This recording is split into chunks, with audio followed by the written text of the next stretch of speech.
அதிமுகவுக்கு ஆதரவாக உளவுத்துறை செயல்படுவதாக திமுக பொருளாளர் மு.க.ஸ்டாலின் குற்றம் சாட்டியுள்ளார்.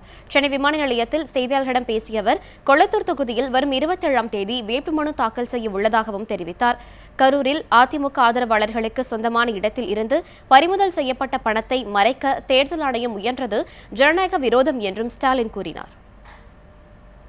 பொறுத்த வரைக்கும் ரொம்ப மெதுவாக நிதானமாக முதலமைச்சர் அலுவலகத்தில் தொடர்பு வச்சுக்கிட்டு தலைமைச் செயலாளரோட தொடர்பு வச்சுக்கிட்டு திட்டமிட்டு இதை மூடி மறைக்கிறதுக்கு எவ்வளோ முயற்சியெல்லாம் பண்ணாங்க. ஆனால் அதிகம் மீறி வந்திருக்கு. ஆக இது ரொம்ப நிதானமாக எடுக்கப்பட்டது தான். இது மாதிரி எடுத்தால் நிச்சயமாக அது ஜனநாயகத்துக்கு விரோதமானது.